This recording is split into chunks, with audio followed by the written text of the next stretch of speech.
प्रतिभास मात्र स्वरूप नगर में विशुद्ध चैतन्य मात्र रूप आत्मा को छोड़कर दूसरा कुछ भी तात्विक पदार्थ नहीं है।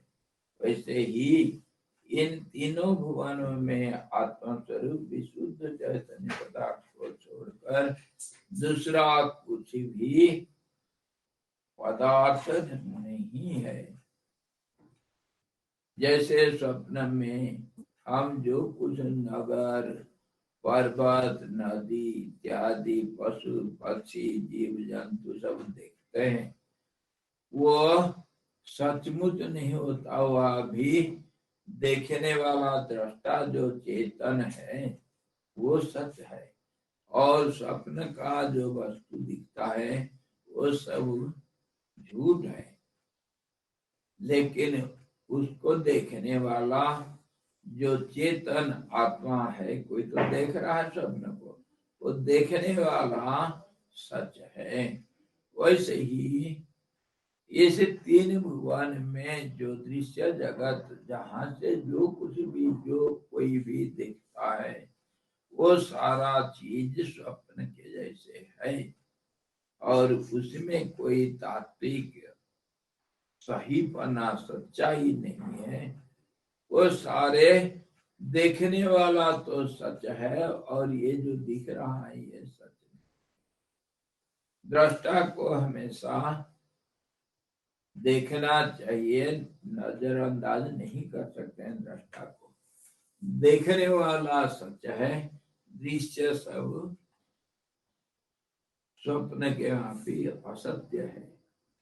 जो कुछ विभिन्न विभिन्न दृष्टियां हैं, कोई कैसे देखता है, कोई कैसे देखता है इस दुनिया को, जो जो तीनों कालों में रहने वाले देश काल और चित्त से युक्त भावात्मक और अभावात्मक पदार्थ है, ये सब एकमात्र चैतन्यात्मक आत्म स्वरूप ही है, उससे पृथक नहीं है। वही बात को समझा रहे हैं। और जो दृष्टा ये स्वप्न जगत को देख रहा है, उसी का पूजा होना चाहिए। स्वप्न जगत का कहने का मतलब यह है, स्वप्न में अगर हम कोई मंदिर में गए तो वहां मंदिर में अपना मन के हिसाब से कोई पूजा करता है, कोई नहीं करता है। लेकिन वहां का जो पूजा क्या सच में पूजा करके माना जाएगा? कभी नहीं। स्वप्न में जो किया हुआ काम, उसको कहते हैं अर्थ क्रियाकारिता। शब्दों का जो अर्थ होता है वो क्रिया में दिखाई देना स्वप्न में नहीं होता है।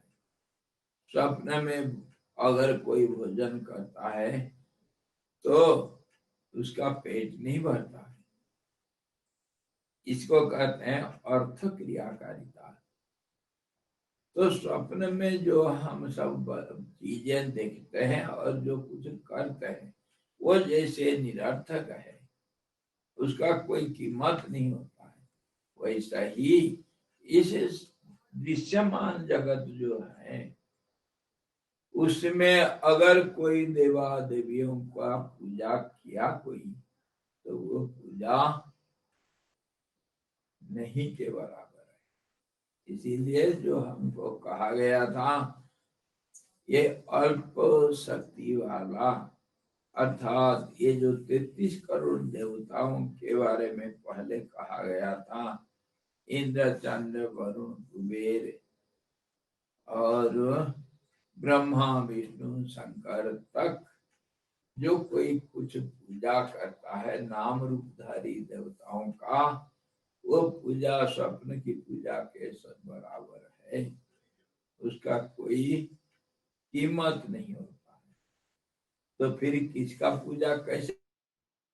तो स्पष्ट रूप से पहले के बता रखे हैं। जो दृष्टा है स्वप्न का, वो जैसे जागृत में स्वप्न को झूठा मान करके जागृत को ही मान लेता है सच, वैसे ही दृष्टा जो सब तीनों जगत का जो देखने वाला साक्षी रूप परमात्मा है, उनका पूजा सचमुच पूजा माना जाता है। और दूसरे देवताओं का पूजा स्वप्न के पूजा के भी निरर्थक, ये कहना उनका था।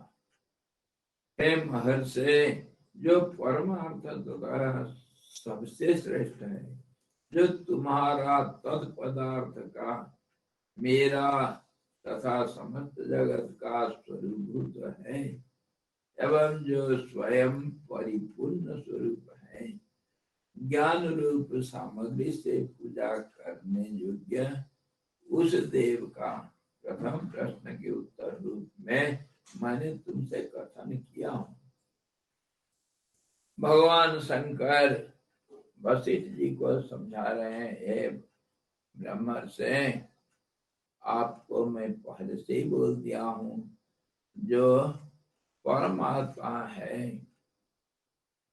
जो सबका दृष्टा रूप है, उसी का पूजन ज्ञान से अर्थात अनुभवात्मक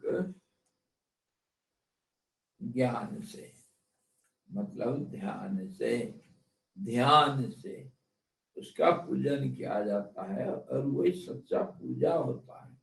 और बाकी सब पूजा जिसका कोई अर्थ नहीं करना, जरूरत नहीं है वशिष्ठ जी,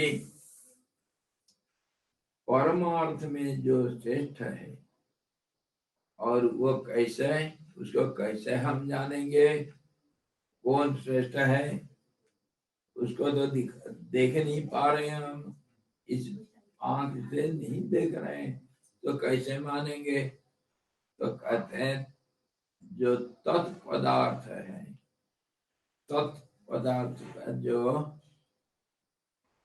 जो अर्थ होता है, शोधन करने के बाद जो अर्थ निकलता है, मतलब तत् शब्द का जो इनडायरेक्ट अर्थ होता है। कैसे मैं आप लोगों को पहले समझा रखा हूं कि मैं अगर आपको पेड़ के ऊपर, दूर पेड़ के ऊपर बैठा हुआ तोता को दिखाता हूँ अंगूठी से, देखो देखो, कोई अंगुली दिखा करके मैं बताता हूँ, देखो वो तोता कितने सुंदर पेड़ के ऊपर बैठा है, तो आप जैसे मेरे अंगुली को देखे बिना पेड़ के ऊपर बैठा हुआ तोता को देखते हैं, ऐसा ही ये शब्द जो बोलते हैं, तत्त्वम असि, तुम ही वो चीज हो, तो वह चीज क्या है, उसका अर्थ को ऐसे ही देखना, शब्द को नहीं देखना, शब्द का अर्थ को नहीं देखना। शब्दार्थ जो है वो किस चीज को इशारा कर रहा है उसको देखना चाहिए। परमात्मा को इशारा कर रहा है, वो परमात्मा जो सबसे श्रेष्ठ है, तत्पदार्थ का सही अर्थ है, और मेरा तथा समस्त जगत का स्वरूप भूत है। मैं भी, शंकर भगवान बोलते हैं, खुद शंकर भगवान उसी का स्वरूप है, और सारे दुनिया उसी के रूप है। उस परमात्मा को पूजा करना चाहिए। स्वयं परिपूर्ण स्वरूप है, वो परिपूर्ण आत्मा का पूजा करना।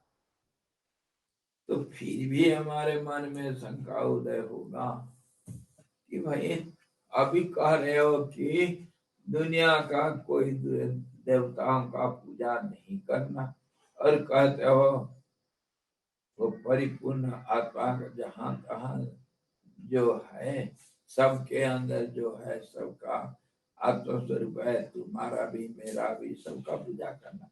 पहले तो बोले कि मैं मेरा पूजा पूजा नहीं होता है, और अभी कह रहे हैं मेरा पूजा पूजा होता है। मतलब क्या?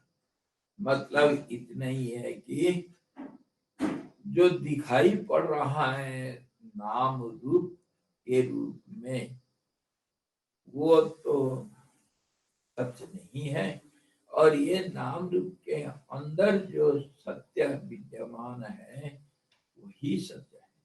तो मेरा जो शंकर नाम है अथवा मेरा रूप को तुम जैसे छाया रूप में या प्रकाश रूप में जैसे भी देखते हो मेरा रूप को, उसको पूजा नहीं कर सकते हैं। और मेरा जो असली तत्व रूप है, सच्चिदानंद रूप है, वो तो मेरा असली रूप है, उसको पूजा करना।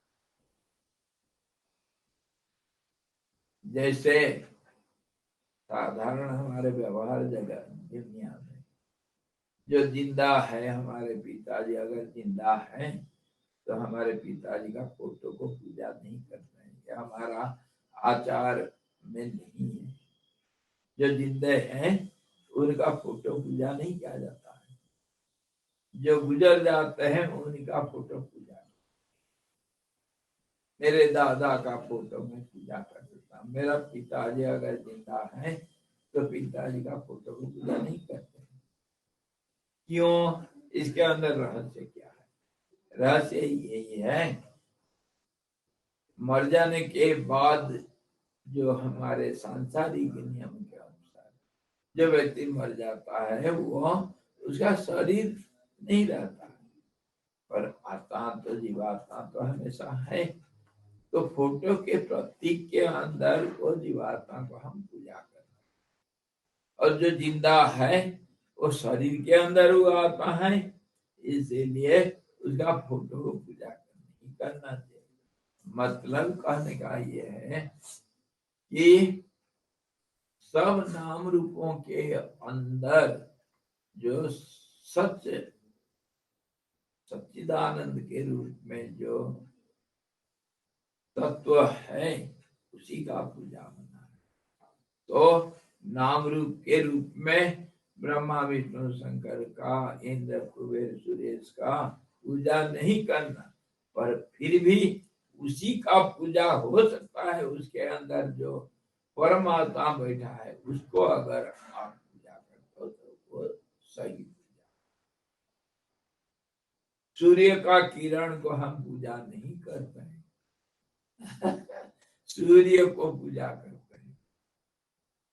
अग्नि का जो प्रकाश है उसको हम थोड़ी पूजा करते हैं। अग्नि को पूजा करेंगे, अग्नि भगवान है, उसके अंदर जो तत्व है उसी का पूजा। स्वामी जी एक मतलब प्रतिमा को पूजा नहीं करेंगे, लेकिन परमात्मा को सोच के प्रतिमा का पूजा करेंगे। भगवान भावग्राही है, भाव को ग्रहण करते हैं। और पूजा जब जब हमारे साधारण व्यवहार जिंदगी में यही कहा गया, भगवान तो आग्रहण करते हैं। देवा देवियों को हम जो भोग लगाते हैं वो आग्रहण से पूजा हो जाती है। वो वस्तु जो भोजन सामग्री है उसको नहीं खाते हैं, उसका खाली जो खुशबू है उसी से वो संतुष्ट हो जाते हैं। कैसे? क्यों? और हम इतना चीज क्यों रखते हैं? खाली अगरबत्ती जला देने से हो जाना था?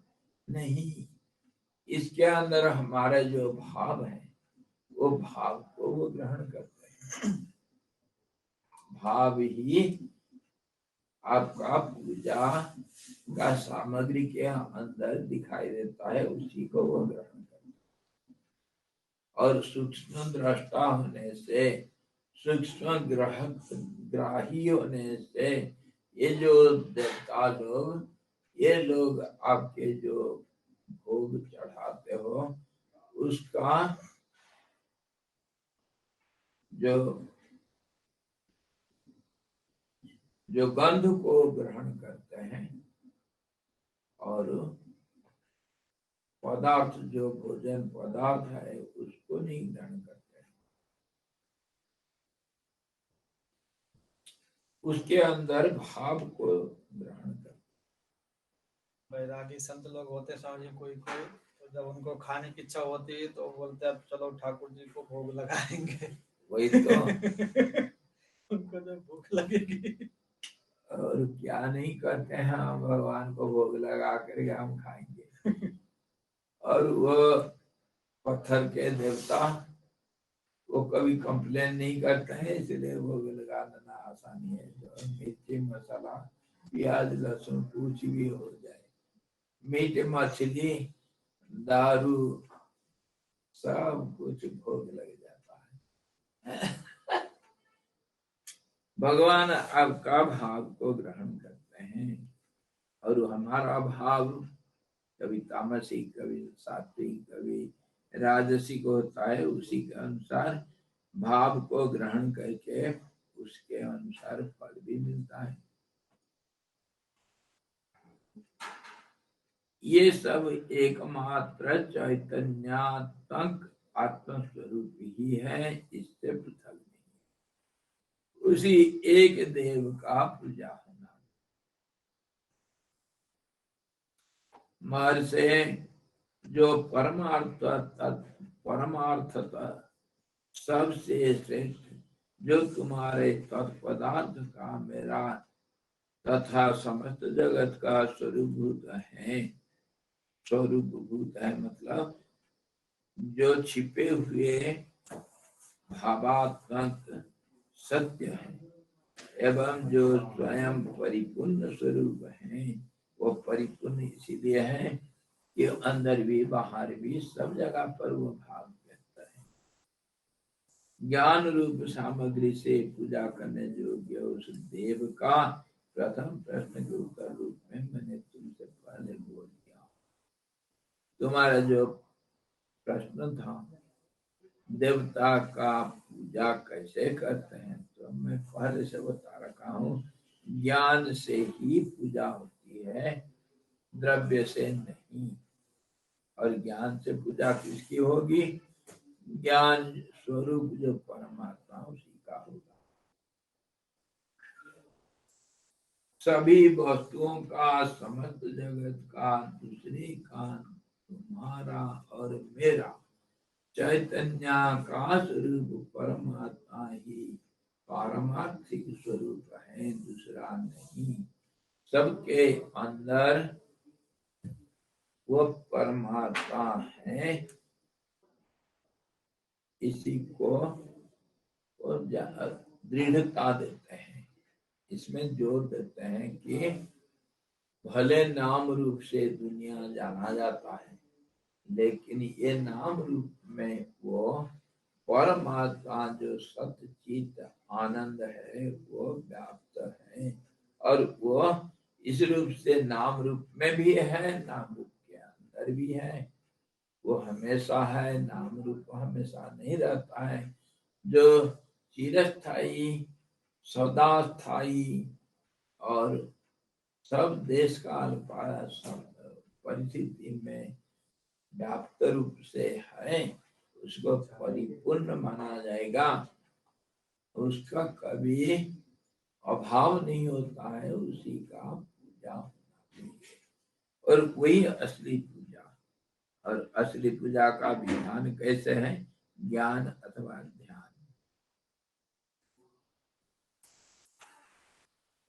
कथित प्रकरण का अनुवाद पूर्वक उपसंहार करते हुए बोलते हैं, हे मुनि श्रेष्ठ, जिस प्रकार संकल्प में पदार्थों तथा स्वप्न नगर में चैतन्य आकाश को छोड़कर दूसरा कुछ भी पारमार्थिक स्वरूप पदार्थ नहीं है, उसी प्रकार हिरण्यगर्भ के प्रथम सर्ग से लेकर आज तक चले आ रहे इस संसार में चैतन्य आकाश रूप परमार्थिक शरीर को छोड़ करके दूसरा कुछ भी पदार्थ नहीं है।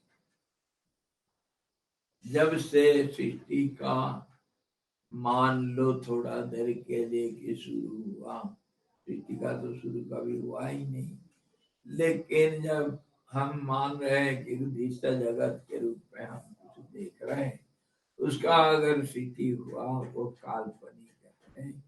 और जब से ये सृष्टि शुरू हुआ उससे सृष्टिकर्ता परमात्मा ही है, वो हमेशा है, आज तक भी है।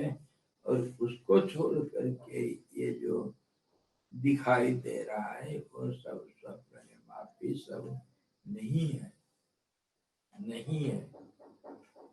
उसको परमार्थ रूप को छोड़ करके और कोई अर्थ नहीं है।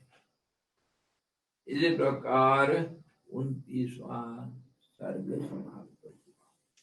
इस सर्ग में हम पूजा का विधान सुने। भगवान शंकर और जो वशिष्ठ जी को खुश होकर के जो दर्शन दिए, दर्शन का फल अमोघ होता है, कुछ न कुछ मिलेगा। तो यही ज्ञान, ये जो जो क्लियर, कोई शंका रहित जो ज्ञान, स्पष्टता, ये शंकर भगवान के द्वारा वशिष्ठ जी को समझाया गया और उसी को वशिष्ठ जी राम जी को समझाया। अब 30वां अध्याय में हम क्या देखेंगे?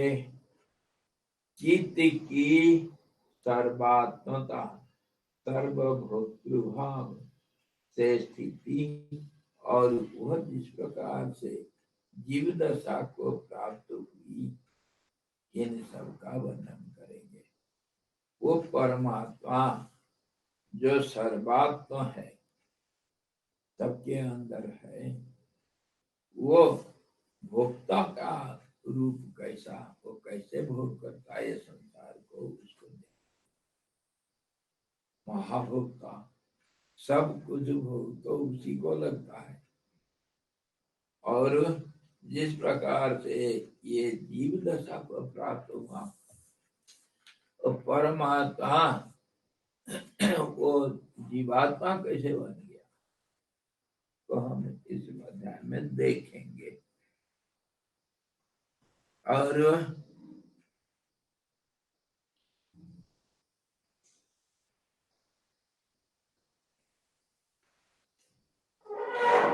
चित्त को सर्वात्मता, सर्वभोक्तृभाव से स्थिति और यह जिस प्रकार जीव दशा को प्राप्त हो, इसका हम देखेंगे।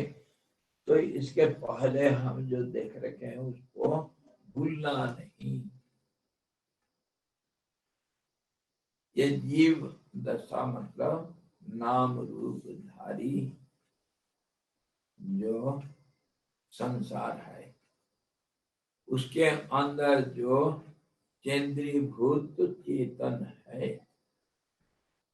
उसी को हम जीव मानते हैं। और वह परमात्मा का अंश रूप है, परमात्मा का स्वरूप है। और वह कैसे ये जीव भाव को प्राप्त हुआ, पहले भी हम देखे हैं। कैसे देखे हैं? अनेक किस्म से वर्णना किया जाता है। जो रूप बनाया जाता है वो जैसे असीम को सीमित करके, रेखांकित करके एक रूप को सीमा के अंदर रखा जाता है और उसका नामकरण होता है।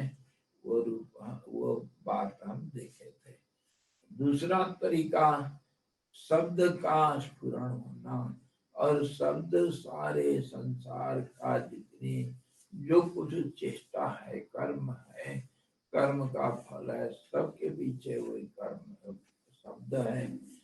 और कर्म रूप से और वस्तु रूप से वही एक स्थूल रूप ले करके पंचभूतात्मक हो करके फिर सूक्ष्म से एक स्थूल रूप लेता है और उसी को हम रूप बोल करके उसका एक नामकरण करते हैं। और इसके सबके पीछे कल जैसे देख रहे थे, सबके पीछे एक भावना तो अवश्य होगा। वो भावना के बिना कोई स्थूल रूप हो, सूक्ष्म रूप हो, कोई रूप का स्थिति नहीं रह सकता है। पहले सोचा जाएगा, जैसे मकान का आर्किटेक्ट के मन में जैसे एक रूप धारण करता है, और वो मन का स्वरूप जो है उसको फिर स्थूल रूप दिया जाता है, इमारत का रूप ले लेता है वो समय पा करके। वैसे ही ये सारा संसार समझो, पहले परमात्मा के मन में इच्छा शक्ति के रूप में पहले रहता है, और वो धीरे धीरे समय पा करके बारंबारता के कारण बार बार उस भावना को दोहराने से वो एक रूप लेता है, और वही ये संसार का नाम रूप सब है। तो उसके पीछे वो तो है ही। और दूसरे रूप से हम कल समझे थे कि जब जैसे दूध का एक पतीली आप चूल्हा के ऊपर छोड़ रख दिए हैं और आग जलाए नीचे, तो वो दूध जैसे उफान आकर के नीचे गिर जाता है। मतलब उसका आयतन बढ़ जाने से वो उस बर्तन में समाता नहीं, इसलिए बर्तन से बाहर आ जाता है। तो ऐसे ही ये जो प्रकाशात्मक ये जो भावनाएं सब हैं, वो परमात्मा में तीन रूप से नहीं रह करके विकृत रूप लेकर के विकिरण होकर के, मतलब प्रसारित होकर के अपने अंदर ही कुछ नाम रूपों का आश्रय ले लेता है, और उसी को हम दृश्य जगत मानते हैं, जो नाम रूप से जाना देखा जाता है। तो भावना ही जब आधारभूत परमात्मा में नहीं रह करके बाहर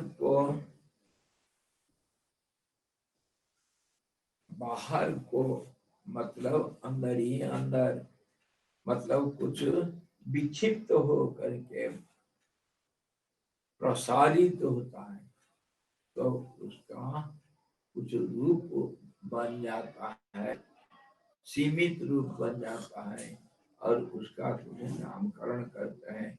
ऐसे ही ये नाम रूपों का सृष्टि बना है, और अनेक ढंग से हम जैसे जो सोचा उसको कोई एक प्रक्रिया दिखाई दिया, तभी कहा गया कि एक है सत बहुधा विप्रा बहुधा वदन्ति। वो तो है तो एक ही, और उसको बोलते वक्त हमारा भावना अथवा जो भाषा वो बदल जाता है, इसलिए अनेक रूप में उसको बताया गया। दूसरा भी हम देखें, जैसे अपने अंदर एक लेंस हाउस में लेंस का प्रतिबिंब दूसरे लेंस में पड़ता है, और वो अनेकता में बदल जाता है, और उसमें देश काल परिस्थिति कुछ गिनती में नहीं आता है। मतलब हर वक्त हर समय समय का कोई कीमत नहीं रहता है, और देश का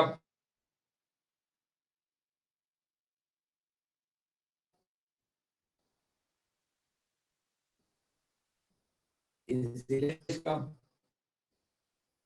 अर्थ उधर नहीं रहता, काल का समय का अर्थ रहता है उधर अनेक को देखना। वैसे तो वो क्यों दिखाई देता है ऐसा? स्वच्छता के कारण। और दूसरा भी उदाहरण ले सकते हैं, जैसे मान लो कि फटीक मणि, फटीक के जो बना हुआ कोई एक एक स्फटिक मणि को रख दो, उसके पास में जो कुछ भी वस्तु होगा उसका प्रतिबिंब वो धारण कर लेता। तो ऐसे ही, लेकिन सचमुच में नहीं। ऐसे क्यों ये ऐसा दिखता है? क्योंकि स्वच्छता के कारण। और परमात्मा अति निर्मल होने से, निरंजन होने से, अति पवित्र होने से, अति सूक्ष्म होने से उसमें अपना भावनाएं अंदर ही ऐसे ही प्रतिबिंबित होकर के दिखती है, और वह नाम रूप में जगत दिखाई दे रहा है। कौन किसको देख रहा है? अपने आप को अपने आप देख रहा है। और अगर तुम और मैं और वो है कोई, तो फिर ये उससे अलग नहीं। इस अर्थ में ही ये जो जीवात्मा नामक एक परिच्छिन्न वस्तु को हम देख रहे हैं, वो सचमुच उसका गहरी अर्थ परमात्मा से अलग नहीं हो सकता। इस रूप से हम पहले देखे थे, इसके ऊपर बारंबार कितनी चर्चा की है।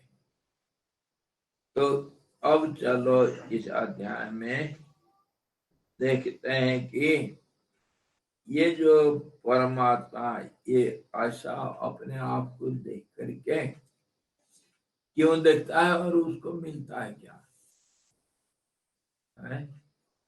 क्या मिलता है? क्यों ऐसा दिखता है अपने आप को? ये तो स्वभाव है।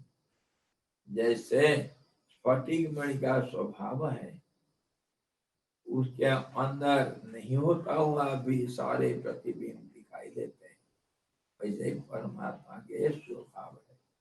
और ये जो भोक्तापना, भोग करना मतलब आनंद लेना, इसको कैसा हम समझेंगे? जैसे मान लो अगर स्फटिक मणि के पास हम एक लाल कपड़ा रख दें, स्फटिक मणि क्या होगा, कैसे दिखेगा? लाल बन जाएगा। तो वो लाल पना उसका एक विलास है, आनंद का चीज है। वो पहले तो कोई रंग का नहीं था, अभी लाल हो गया। और उसको हटा करेगा अगर हम हरा वस्तु रख दें उसके पास, तो वो हरा हो जाएगा। तो ये जो हरा लाल हो रहा है स्फटिक मणि, इसी को ही स्फटिक मणि का भोग के रूप में कहा गया। और रंग बदल रहा है, आसपास के जो वस्तु बदल जाने से, सचमुच में नहीं। उसको कोई रंग स्पर्श नहीं कर सकता है, लेकिन थोड़ा देर के लिए काल्पनिक रूप से जो लाल पीला हो रहा है वह स्फटिक मणि, वो उसका एक विलास है, मौज है, आनंद है। तो उसी को ही भोग करना शब्द में कहा जाता है। परमात्मा संसार को ऐसे ही भोग करता है।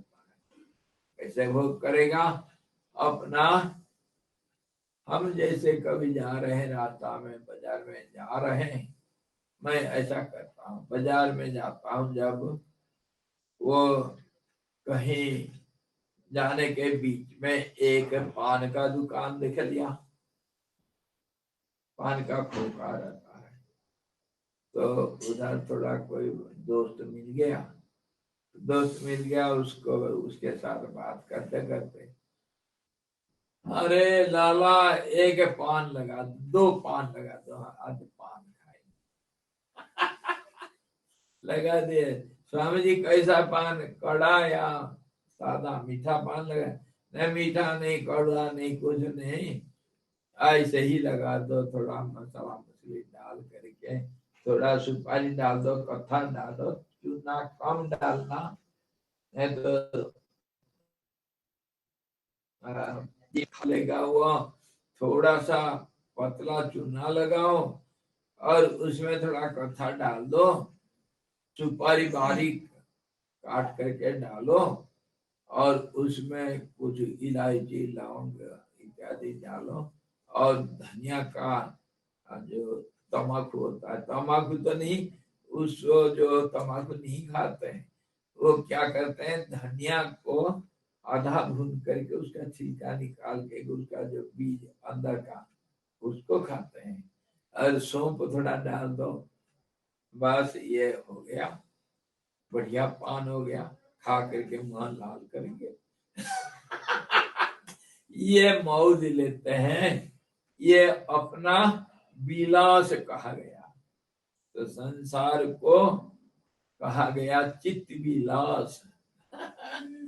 चैतन्य का ये संसार बनाना बिगाड़ना एक विलास है। हम जैसे पान खा करके थोड़ा मुंह लाल कर देते हैं 5 मिनट के लिए, मौज के लिए, ऐसे ही परमात्मा अपना शांत सुखाय, अपने आप का आनंद लेने के लिए तो क्या करता है, वो संसार को बना लेता है, अपने आप को देखता है।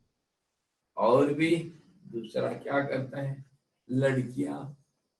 लड़कियों का कोई काम नहीं है, अभी स्कूल जाते थे, स्कूल अभी छुट्टी पड़ गया तो चलो ब्यूटी पार्लर जाएंगे। जा करके क्या करेंगे, थोड़ा आंख के ऊपर काला लगाएंगे और दांत को थोड़ा साफ करेंगे और टीका लगाएंगे, बाल को रंग ढंग करके फिर बाल को बांधेंगे, क्लिप लगाएंगे, जुड़ा में कुछ क्लिप वगैरह लगाएंगे, सब रंग रंगीला फूलदार। इसमें होता है क्या, कुछ नहीं है, अरे जो तो है जो है, लेकिन ये अपना एक मौज है, मौज है। परमात्मा इसे अपना मौज के लिए, हम जैसे कुछ नहीं काम, तब फिर टीवी के सामने बैठ जाओ और क्या देखेंगे, वो तारक मेहता देखेंगे। नहीं तो चलो एनिमल प्लैनेट देखेंगे, या नहीं तो डिस्कवरी चैनल देखते हैं, साइंस चैनल देखते हैं, मन मौज, कुछ नहीं हुआ चला, अरे आज संगीत सुनेंगे, काम कुछ नहीं, टाइम पास। तो ऐसा ही दो दोस्त मिल गए कहाँ, गार्डन के अंदर, एक दूसरे को गार्डन में बढ़िया बगीचा में सब वो छोले और वो सब बेचने वाले भी मिल जाते हैं, चलो थोड़ा चनाचूर लेकर के बैठते हैं, टाइम पास करेंगे। ऐसे ही परमात्मा अपना मौज के लिए ये संसार को बना करके देता है और इसमें कोई सच्चाई नहीं, कोई सच्चाई नहीं। तो फिर हम क्यों इतने परेशान हैं, अरे ये परेशानी भी तो आनंद है। कैसे, देखो मेरी वो जो छोटी कुटिया उधर छोटी झोपड़ी पहले पत्थर के ऊपर थी, वो 78 बाढ़ में बह गया। अच्छा, उसमें उधर बगल में कोई एक लोअर अपर प्राइमरी स्कूल भी था, अभी भी है, लेकिन वो टूट फूट करके दूसरा रूप में है।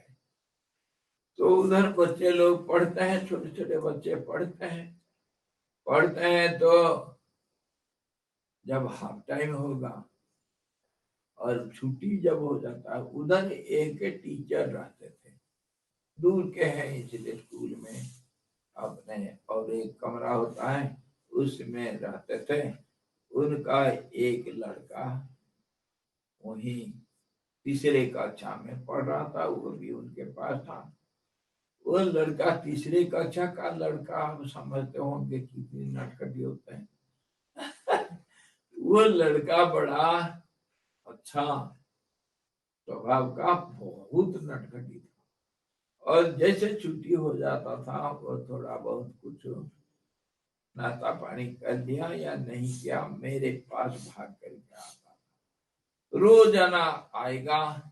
और मेरे को भी बहुत अच्छा लगता था, खेलने के लिए बच्चे चाहिए बच्चों के साथ मैं बहुत खेलता था।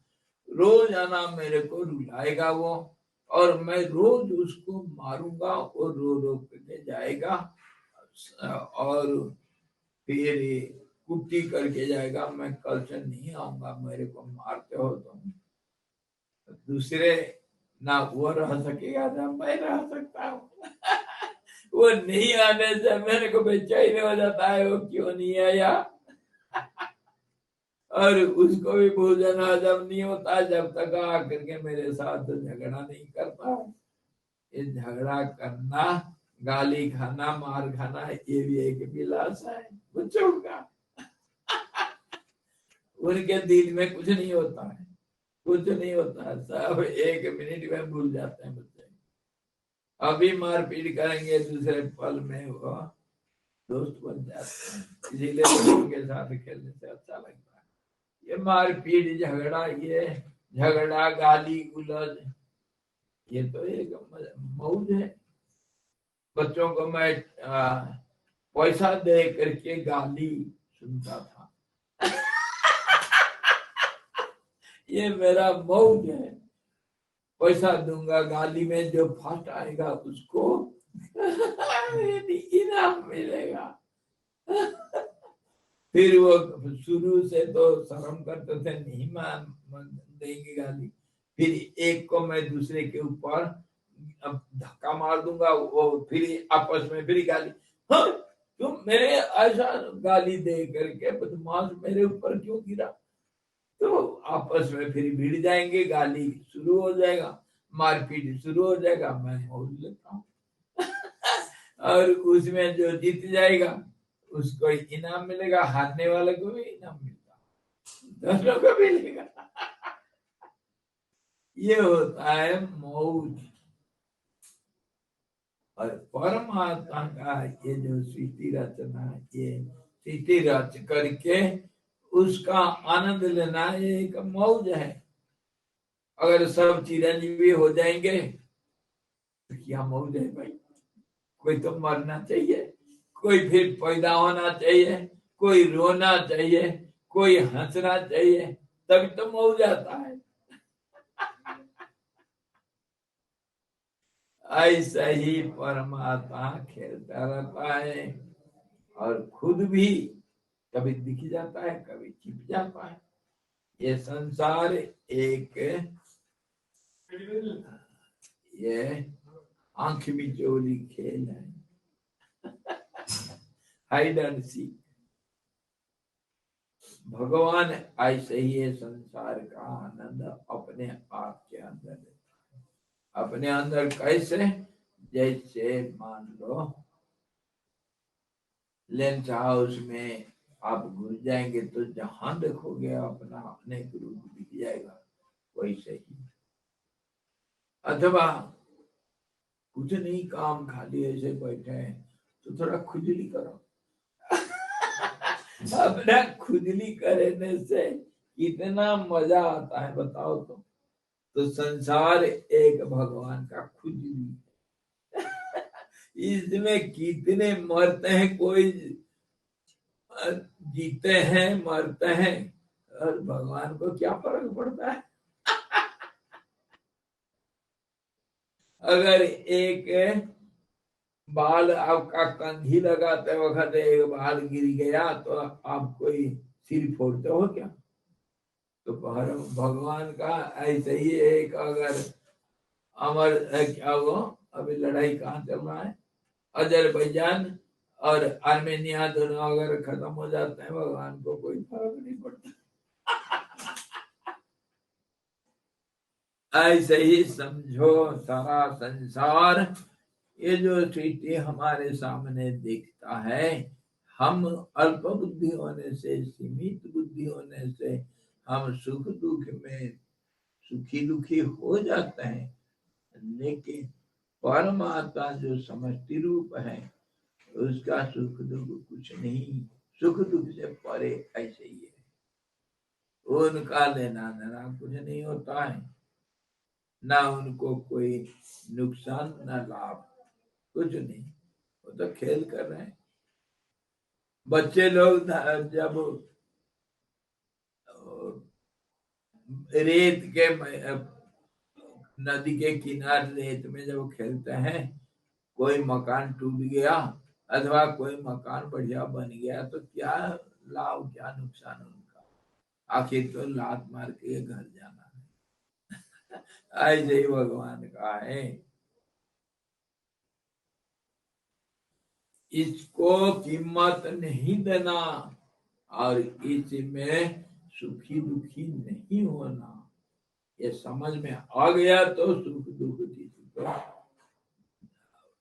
किसी को प्रभावित नहीं कर सकता। भगवान शंकर जी बोल रहे हैं, चेतनाकाश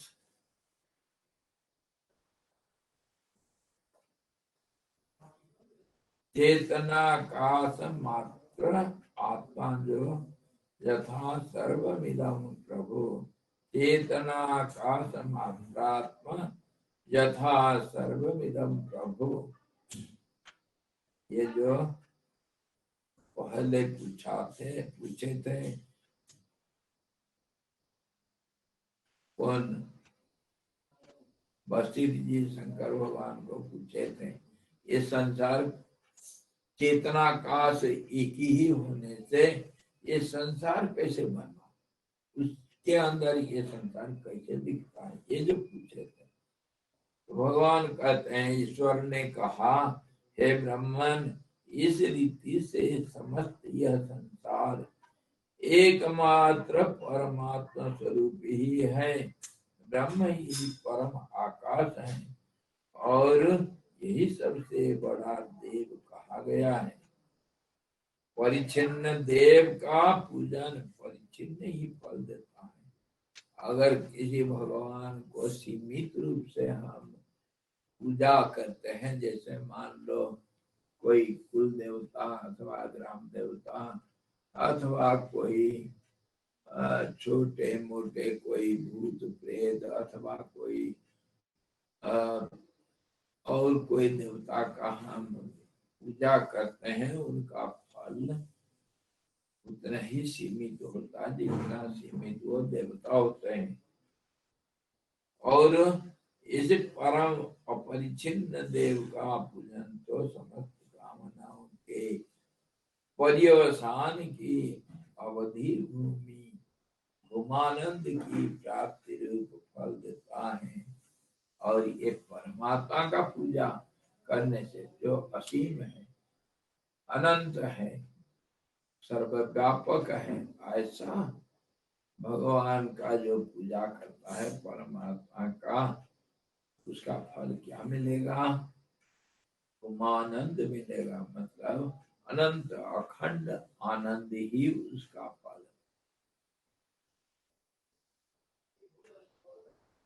इसलिए इस देव का पूजन सबसे श्रेष्ठ है, इस परम देव का पूजन सबसे कल्याण कर है।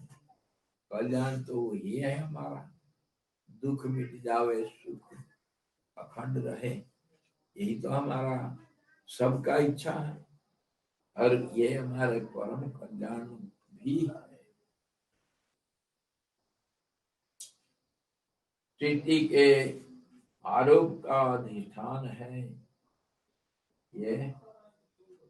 ये देवता कहते हैं, इसे परम देव का पूजन सबसे कल्याणकर है, उसी से सब कुछ प्राप्त होता है, वही समस्त जगत सृष्टि के आरोप का अधिष्ठान है और उसी में यह सब व्यवस्थित है। वही एक ही आधार है सबका, जिसके अंदर सारी चीज समा हुआ है, और उसका पूजन करने से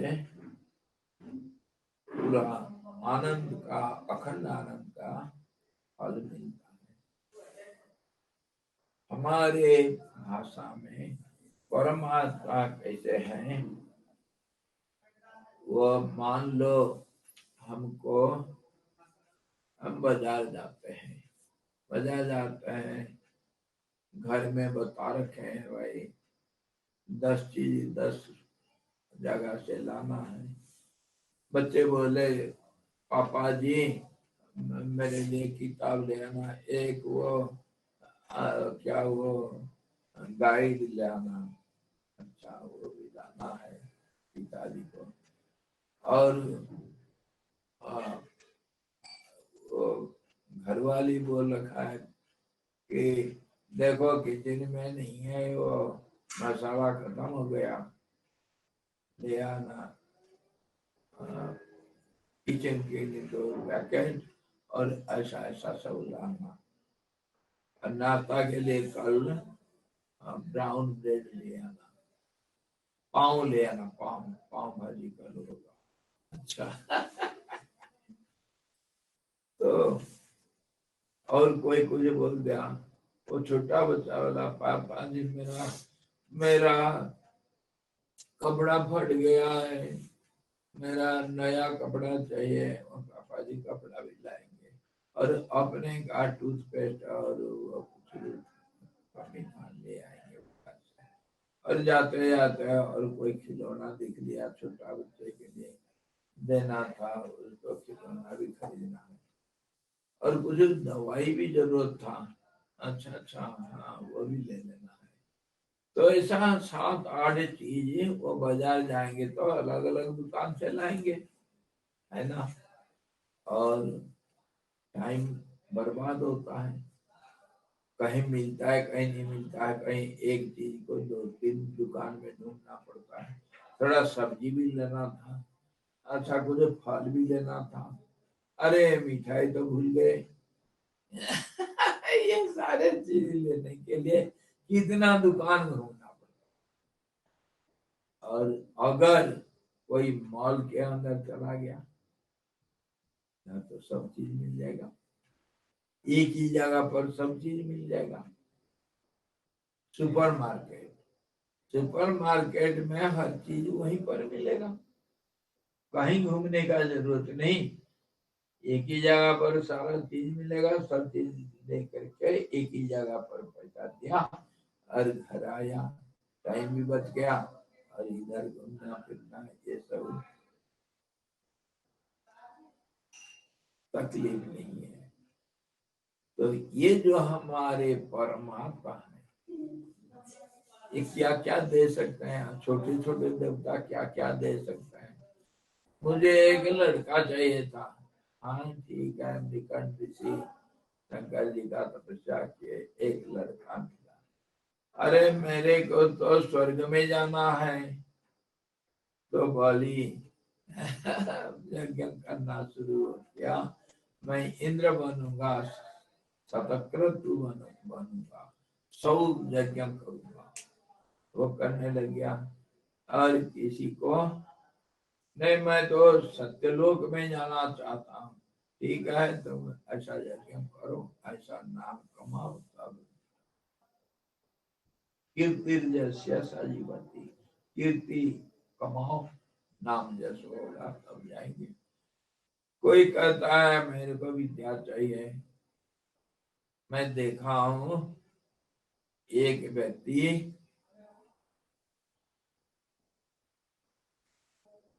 75 साल उम्र में, 75 साल उम्र में 6ठा बार एमए कर रहे थे, 5 विषय में एमए है, 6ठा विषय में एमए कर रहे थे। ये ज्ञान का कैसे एक एक भूख है।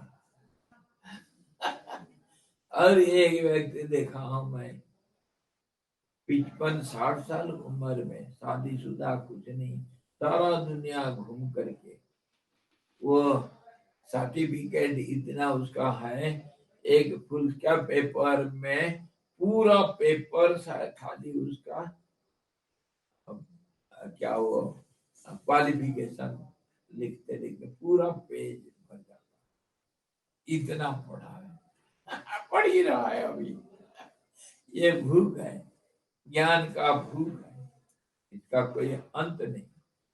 जिसको जो चाहा वो उसको किया, लेकिन परमात्मा के पास ये सारी चीज इकट्ठे मिल जाएगा, सब चीज मिल जाएगा।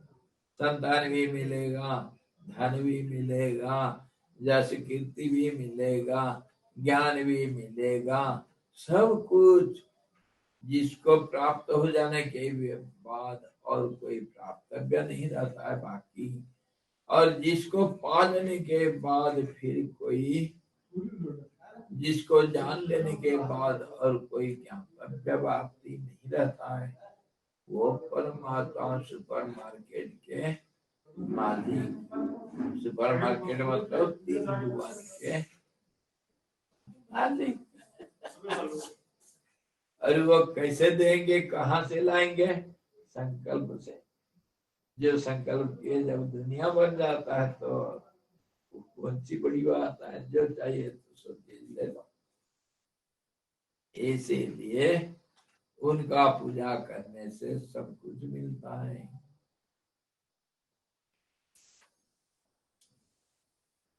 सर्वभोक्तृ भाव, सब कुछ वो सृष्टि करते हैं, अपने आप भोग करते हैं। और जैसे हम खीर खाने के बाद कटोरा को फेंक देते हैं, धो लेगा कोई, ऐसे ही भगवान संसार को बना करके सृष्टि का संहार करके फेंक देते हैं। चलो महाकाली इसको धो लेना, ये बर्तन चाट लेना। भगवान सर्वभोक्तृत्व ऐसा है।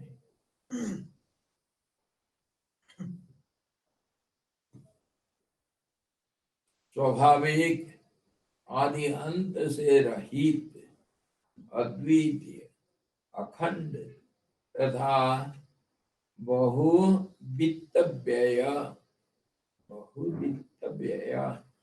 आयास आदि बाहरी साधनों से सिद्ध न होने वाला नित्य सुख उसी एकमात्र देव के अर्चन से प्राप्त होता है।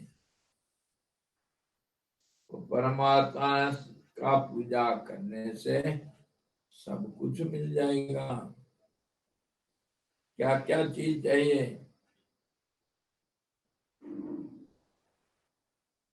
जो चाहिए सो मिलेगा।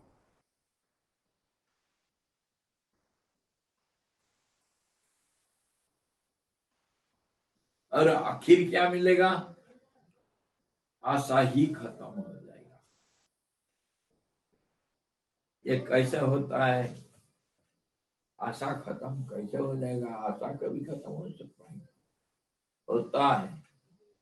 होता है 2 किस्म से। प्रैक्टिकल कैसे? जो खाने में रुचि रखता है, बहुत खाता है, उसको भूख ही भूख और खाना था। किसी किसी का ऐसा होता है, खाते ही जाएगा। तो उस भूख, जो खाने की इच्छा, उसको 2 किस्म से खत्म हो सकता है। कैसे? एक तो बहुत उपवास कर लो, बहुत उपवास कर लो, जबरदस्त खाना को छोड़ दो, तो फिर पेट सूख जाता है और भूख नहीं लगता है।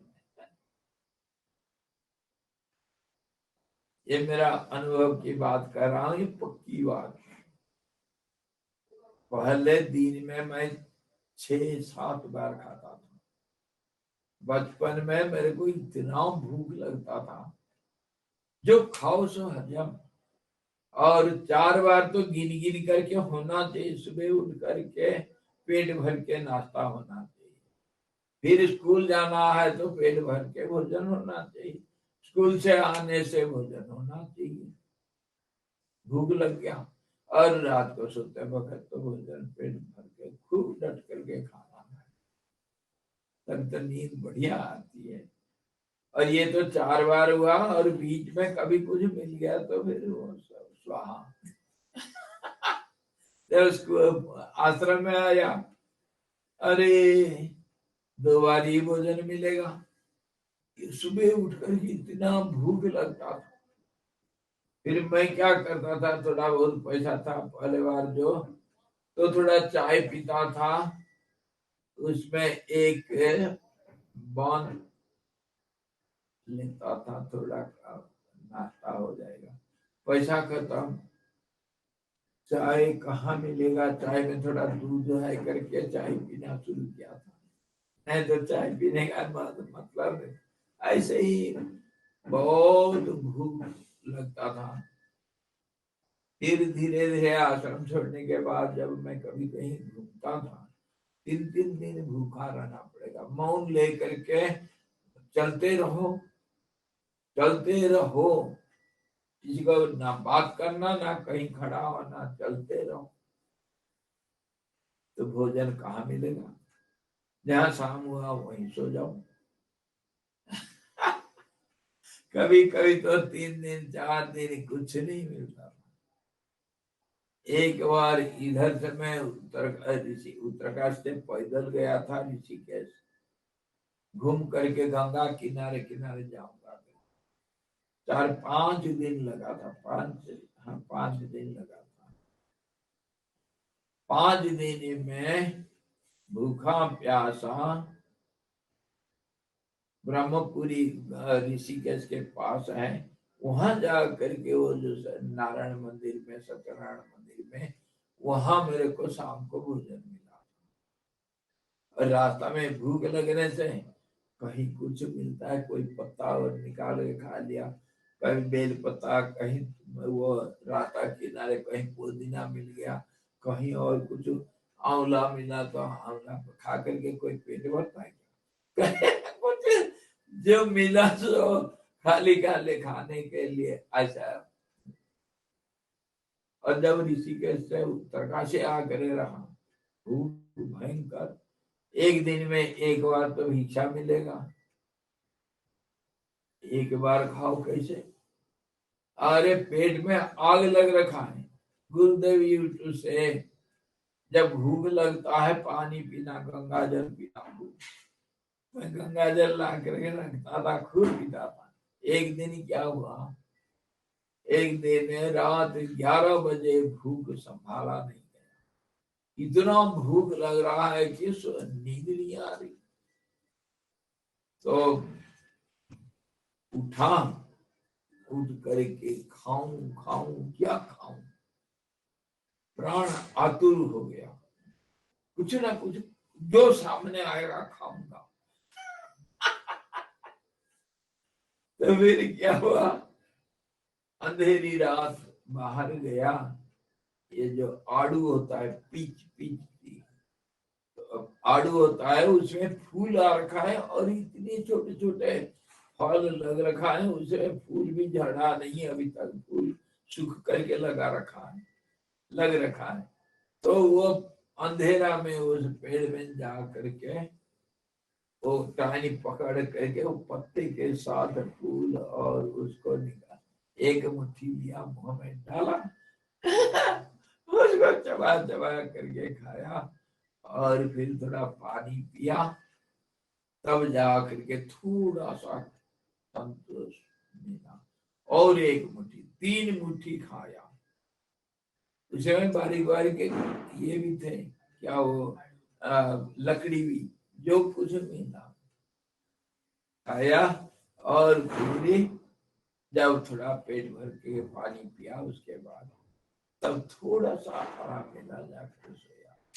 कभी याद आने से हंसी आती। ऐसा भूख रहते रहते कभी ऐसा समय आया मुझे भोजन भूख लगता ही नहीं, कभी लगता ही नहीं, पर जो खाएंगे वह हजम होगा।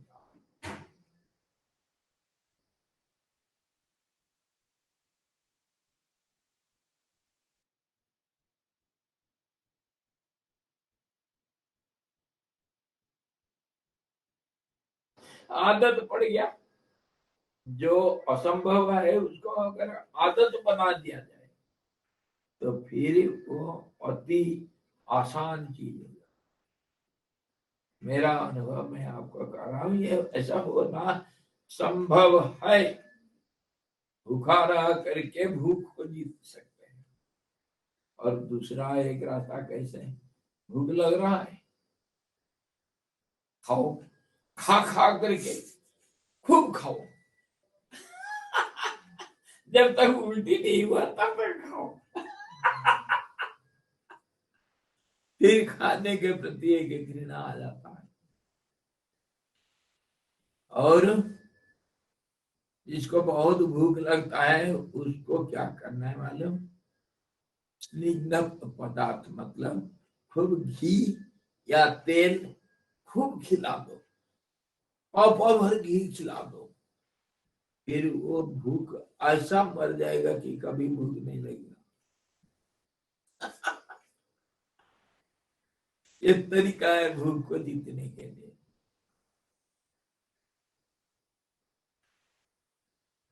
ये क्यों आया ये बात,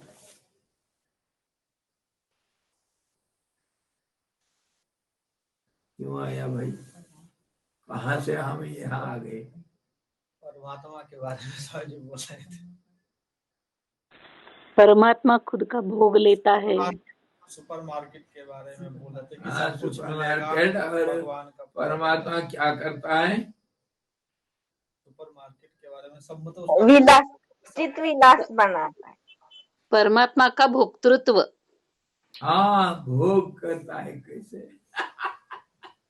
वो सदा संतुष्ट, इसीलिए न उसको भूख न प्यास न कोई लेना न देना, सदा संतुष्ट कैसे रहना, भरपूर पूर्णता होना चाहिए। भूख प्यास और नहीं, हमारा पॉइंट था इच्छा को कैसे जय करेंगे, इच्छा को कैसे पूर्ण करेंगे, खाने की इच्छा कैसे खत्म होगा। और आखिर जब मेरी इच्छा खत्म हो जावे, ऐसा दिन रात हम सोचेंगे तो फिर इच्छा नहीं होती है। अरे क्या करना लेकर के, एक संतुष्टि संतोष अगर आ जावे, समझ आ जावे, मन मान लिया मेरे को कुछ नहीं चाहिए, तब उसका आशा फिर खत्म हो जाता है। अरे जो आया आया, एक वितृष्णा आ जाती है सब चीज से। ये आदत के ऊपर, जैसे आदत बनाते हैं हम ऐसा ही हो जाता है। आशाओं को हम जय कर सकते हैं, बड़ी बात नहीं, पर दिल से होना चाहिए। आशाओं को कैसे खत्म करना, निराश निराश होना, परंतु बिना आशा से कोई जिंदा रह सकता है क्या? जीने की इच्छा तो है नहीं। ये पकड़ साधु महात्माओं का जीना मरना एक ही हो जाता है। मरने में कोई फर्क नहीं पड़ता है और जीने में कोई लाभ भी नहीं होता है। ऐसे ही टाइम पास करते हैं। जिसका कोई इच्छा नहीं है, वो शरीर रक्षा करना मतलब उन्हें मिल गया खा लिया, नहीं मिला नहीं खाया, और शरीर अभी नष्ट होने वाला है, उनको कोई दुख नहीं होता। अरे ये तो मुर्दा पहले से है, अभी क्या मरेगा? तो पहले से मरा हुआ है। ये भाव कभी किसी के अंदर आ जाता है तो बिरला आता है, पर संभव है, असंभव नहीं है, होता है। हे मुनि श्रेष्ठ, क्योंकि तुम विवेकी यानी मुख्य अधिकारी हो, जिसके अंदर विवेक होता है वो सबसे बड़ा मुमुक्षुओं के अंदर अंदर अधिकारी मुमुक्षु है। विवेक होना चाहिए, मतलब अंदर से वो नित्य और अनित्य को विचार करके अनित्य को त्याग देता है और नित्य को ग्रहण करता है। उसी से तो सारा आशाएं खत्म हो जाता है। और इसी को ही बुद्धदेव निर्वाण शब्द से कहे। निर्वाण मतलब बुझ जाना। क्या बुझ जाता है? आशाएं बुझ जाते हैं।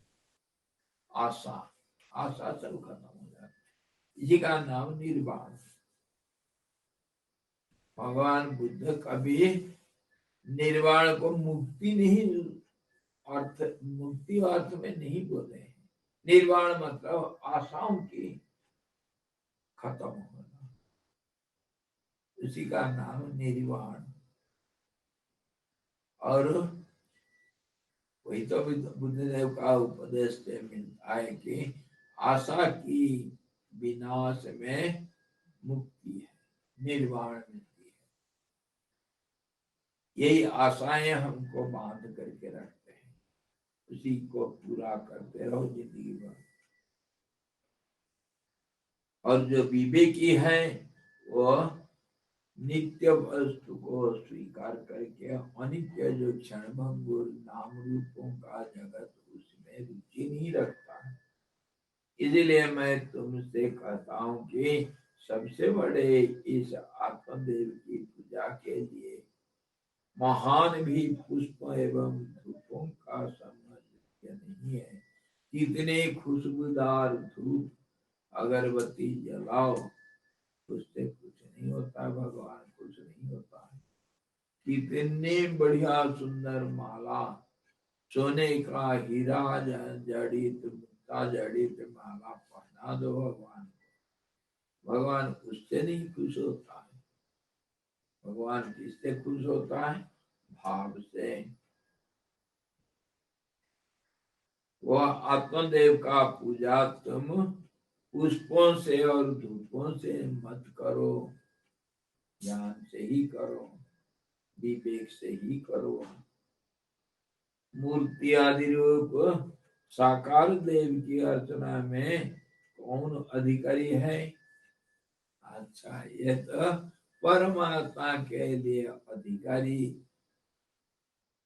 पूजक कौन हो सकता है? जिसके अंदर विवेक है। तो सवाल उठता है, वो तो सबका बस का तो नहीं है, हम संसारी जीव है भाई। तो हमको तो मंदिर में जाना है और वो धनुषधारी राम का पूजा करना है, और हमको मंदिर में जाना है वो बजरंगबली का पूजा करना है। अरे यहाँ हमको इतना सब लड्डू लेना पड़ेगा, वो ऐसा देना पड़ता है, अब इतना कौन करे, चलो शिव जी के मंदिर में चलते हैं। अरे एक लोटा जल चढ़ा देने से शिव जी खुश हो जाते हैं। तो वो देवताओं के पास हम जब जाते हैं पूजा करने के लिए, तो उनके अंदर, ऐसे पूजा करने वालों के अंदर सबसे उत्तम कौन है? जो ज्ञान से परमात्मा का पूजा करते हैं, उनके अंदर तो विवेकी पूजक सबसे उत्तम है। वशिष्ठ जी के अंदर विवेक है, इसीलिए उनको भगवान शंकर कहते हैं तुम सबसे बड़ा पुजारी हो।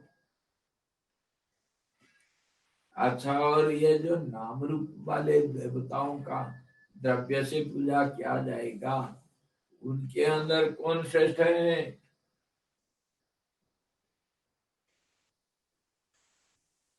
मूर्ति आदि रूप साकार देव की अर्चना में कौन अधिकारी है? इसी प्रश्न पर उसके अधिकारी बतलाते हैं। जो विवेक बुद्धि से संपन्न नहीं है तथा जो बालकों के सदृश कोमल चित्त वाले हैं, उन्हीं के लिए कृत्रिम प्रतिमा प्रचुर देवार्चन का विधान किया गया है। जो इनके अंदर जो सरल और कोमल चित्त वाले, कोमल मतलब श्रद्धा विश्वास से भरे हुए हैं, जो बोल दिया उसको मान लेंगे, वही कहते हैं कोमल चित्त, सरल चित्त, सरल मन वाले। और उसमें सबसे ज्यादा सबसे श्रेष्ठ कौन होगा?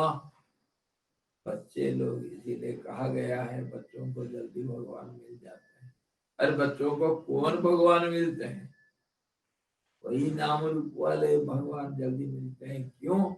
कि भगवान का नाम रूपों में बच्चों का अटूट विश्वास होता है, श्रद्धा और विश्वास। हमको क्या बोले साईं बाबा? श्रद्धा और सबूरी। जिसके मन में कभी जल्दीबाजी नहीं होता, धैर्य है, और जिसके मन में विश्वास है। ध्रुव को माँ बोल दिया कि भगवान जंगल में रहता है, वो मान लिया। कितनी सरल विश्वास। और भगवान को, ध्रुव को भगवान मिल जाते हैं। प्रहलाद को गुरु ने बोला भगवान सर्वत्र है, प्रहलाद मान लिया, तो पत्थर खंबे के अंदर से भी भगवान निकल। नामदेव को पिताजी बोला नारायण को भोजन करवा देना, और वो पत्थर का मूर्ति को खिचड़ी खिला दिया। तो ऐसा जो दिल जिसका होता है, अति सरल, श्रद्धा विश्वास से भरपूर, और जो मान लिया, इंतजारी भी करता है। कभी कभी बच्चे थोड़ा इंतजारी, इतना धैर्य तो नहीं रखते हैं। नामदेव क्या क्या था, खाएगा या नहीं खाएगा, मारूंगा डंडा। मेरे को स्कूल जाने के लिए देर हो रहा है, तू देरी करता है, खाता नहीं। पिताजी के हाथ से तो रोजाना खा लेता था, मेरे हाथ से क्यों नहीं खाएगा? खाने से तभी तो पता चलेगा मिर्ची नमक ज्यादा कम हुआ या नहीं। खाया नहीं और अकड़ मार के बैठा है। अरे पहले तो टेस्ट तो कर, तभी तो पता चलेगा अच्छा बना या बुरा बना। जैसे तुम और हम बात करते हैं, ऐसे ही वो भगवान को मान लिया था, भगवान प्रकट होना पड़ा। और कितनी अलग अलग दृष्टांत है। भगवान सरल दिल वालों के सामने खड़े हो जाते हैं, नाम रूप लेकर। जैसे रूप में आप चाहोगे उस रूप में प्रकट हो। क्यों? कि सब नाम रूपों के अंदर वो है। इसीलिए जहां चाहोगे, भय प्रकट कृपाला दीन दयाला। और शंकर भगवान कभी सारे देवताओं को लेकर के जा रहे थे भगवान विष्णु को प्रार्थना करने के लिए कि ये दैत्यों का उपद्रव से हमको रक्षा करो। ब्रह्मा, शंकर, इंद्र, वरुण, कुबेर सब मिल करके जा रहे थे। तो रास्ता में सवाल उठा कि कहाँ जाए। भगवान वैकुंठ में होंगे या क्षीर सागर में होंगे, कहाँ रहते हैं, कहाँ जाना है उनको मिलने के लिए? हेड ऑफिस में जाएंगे या ब्रांच ऑफिस में या कैंप ऑफिस में, क्या कहीं दौरा में तो नहीं गए साहेब? कहाँ जाए उनको मिलने के लिए? तो शंकर भगवान कहते हैं प्रभु व्यापक सर्वत्र समाना, प्रेम से प्रकट हुई मैं जाना। प्रेम भाव भाव से भगवान प्रकट हो जाता है। और बच्चों का दिल बहुत सरल होने से जो कुछ भी उनके दिल में पड़ जाता है वह विश्वास कर लेते हैं और विश्वास ही फलदायक होता है। और भगवान बच्चों का सरल दिल में, कोमल दिल में प्रकट होते हैं। एक नहीं, दो नहीं, सैकड़ों प्रमाण, सैकड़ों नहीं।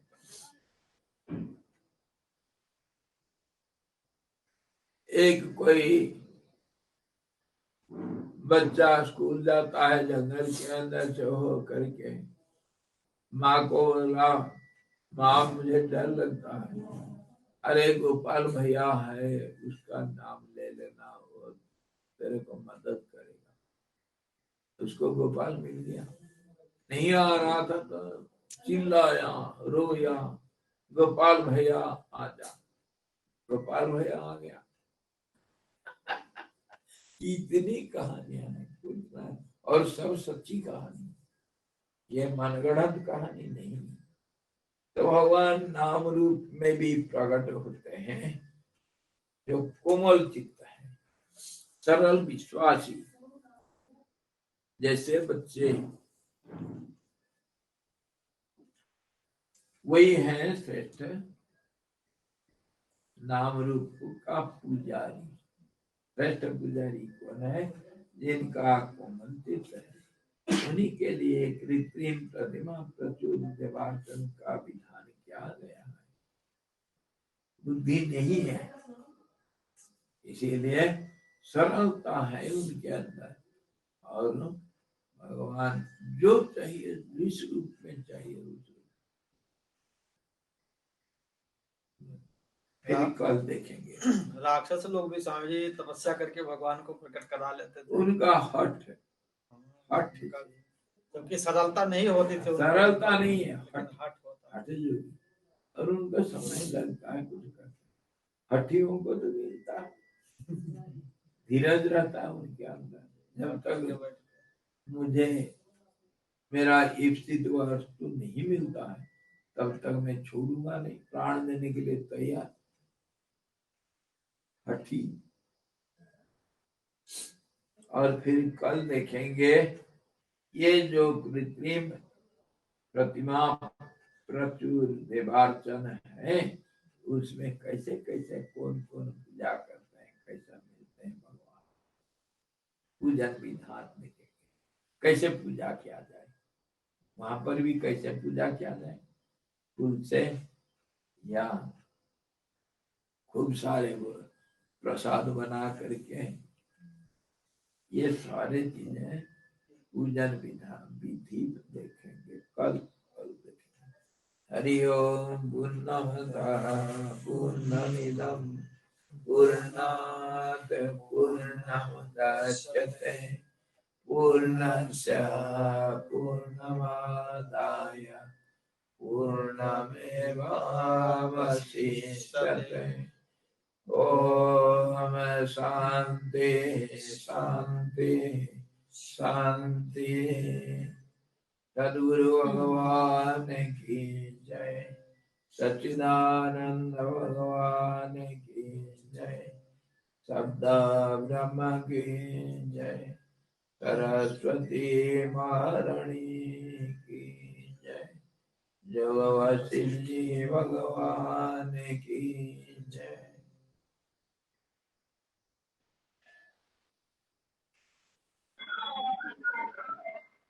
हरिओम स्वामी जी। हरि ओम जय। प्रणाम स्वामी जी। प्रणाम।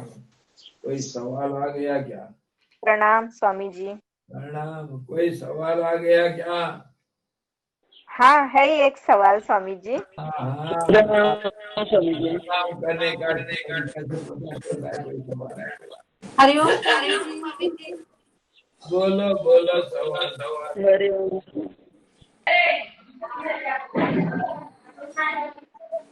सवाल बोलो। हाँ जी, मुझे पूछना है कि उपवास करना चाहिए या मिताहार करना चाहिए, क्योंकि अन्न है पूर्ण ब्रह्म भी कहा गया है। और देह अगर साधना के लिए साधन है, हम देह की मदद से ही साधना कर सकते हैं, तो देह को स्वस्थ रखने के लिए भोजन तो करना ही चाहिए ना। फिर उपवास ज्यादा करना चाहिए या भोजन समय पे लेना चाहिए, क्या करना चाहिए? सब कुछ करो, जो चाहिए सो करो। अरे भाई, मैं हमेशा बोलते आ रहा हूँ, अगर मैं जो अभी कहाँ भूखा रह करके आशाओं को जीतना है, खाने की इच्छा खत्म हो जाती है। प्रसंग को समझना चाहिए, कौन सा प्रसंग में मैं क्या बोला। प्रसंग है इच्छा की तृप्ति, दो किस्म से हो सकता है, उसकी भरपाई और दूसरे उसको पूरा रूप से दबा देना, जबरदस्ती। तो दोनों ढंग से हम इच्छा की पूर्ति कर सकते हैं, खाने की इच्छा। और उपवास, उपवास का कितने क्या क्या सब रहस्य है, वो तो उपवास एक अलग विषय है पूरा। शरीर रक्षा, उपवास करना, क्यों उपवास किया जाता है, पुराणों में शास्त्रों में उपवास का विधान क्यों कहा गया, और ये सब जैसे चांद्रायण व्रत इत्यादि, इसको करना चाहिए नहीं करना चाहिए, तो इसको एक एक करके देश के अनुसार, समय के अनुसार और परिस्थिति के अनुसार कौन किसको क्या चाहिए, क्या उसका मतलब क्या है, उसका उसका जो लक्ष्य क्या है, उसके लिए क्या करना है। अगर आपको शरीर रक्षा, शरीर को सुस्त सबल रखना है, वो अगर लक्ष्य है, तो फिर उपवास करना या नहीं करना विचार होगा। और अगर आपको भगवत प्राप्ति है लक्ष्य, उसके लिए उपवास करना या नहीं करना विचार करना अलग चीज हो जाएगा। और अगर आपका लक्ष्य है कि मैं इच्छा को खत्म करूं, तो उसके लिए भोजन की इच्छा, ये सदैव उपवास अगर करना या नहीं करना अलग हो जाएगा। आपका लक्ष्य क्या है, समय क्या है, परिस्थितियां क्या है, और किस लिए आपको उपवास करना चाहते हो, करना चाहिए या नहीं करना चाहिए, उस समय विचार किया जाता है। उपवास करना भी चाहिए, नहीं भी करना चाहिए, जिसको जैसा देश काल परिस्थिति का अनुसार विचार करना चाहिए। उसको किसके लिए, किसको क्या चाहिए, उसके अनुसार उत्तर अलग हो जाएगा। एक उत्तर नहीं हो सकता है कि उपवास करना या नहीं करना। जिसको कायाकल्प करना है कायाकल्प करना है। अच्छा, किसी को मैं जीव को कंट्रोल करना चाहता हूं, और कोई कहता है मैं स्वास्थ्य रक्षा करना चाहता हूं, तो षड्रस भोजन रोजाना होना चाहिए। कोई कहता है भगवान को प्रसाद तो जरूरी लेना है, उपवास कैसे, भगवान को भोग लगा करके कहो करो भोजन। कोई कहता है मिताहार करना, जो गीता में भी बताया। तो अलग अलग मत है, अलग अलग परिस्थिति, अलग अलग जिज्ञासुओं के लिए अलग अलग रास्ता है। किसको किसके लिए विशेष करके कौन पूछता क्या लक्ष्य है, उसके लिए हम विचार कर सकते। मांस मदिरा नहीं खाना चाहिए, किसके लिए? जो ध्यान करना चाहता है और जो लड़ाई करना है सियाचिन में -40 डिग्री में, उसको दारू नहीं पीने से वो बचेगा? वो दारू तो उसका दवाई है, उसको पीना है देश रक्षा के लिए, अपना जान देने के लिए जो तैयार है वो दारू क्यों नहीं पिएगा? मांस मछली सब कुछ खाना है उसके लिए, सबके लिए नहीं। देश काल परिस्थिति को कभी नहीं भूलना, उसी के अनुसार हर चीज का विचार किया। आई समझ में? जी हाँ, हाँ जी। जी हाँ, धन्यवाद। प्रणाम स्वामी। प्रणाम। उसका अलग से कभी फिर विचार कल कर सकता है। किस विषय, किस समय, किसके लिए, क्यों उपवास करना अच्छा है और किसके लिए क्यों उपवास करना मना है, वो अलग विषय पूरा विचार कर सकता है। हम विचार कर रहे थे इच्छा तृप्ति के लिए क्या करना है। इच्छा की पूर्ति से भी इच्छा खत्म हो जाता है और इच्छा को जबरदस्ती मार के दबा देने से भी खत्म हो जाता है। दोनों तरीका है, एक्सट्रीम। चलो फिर कल देखेंगे। जम के खाओ, कुछ बन के दिखाओ। जम के खाओ, अरे भाई पहलवान है, जी जी, पहलवान को तो जम के 1-1 खाओ, किलो कुछ घी बन के पीना दिखाओ। चाहिए।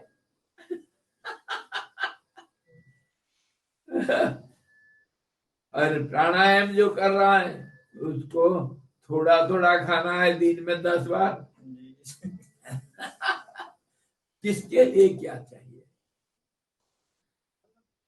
हरि ओम, जय गुरुदेव। हरिओम। हरि ओम। प्रणाम।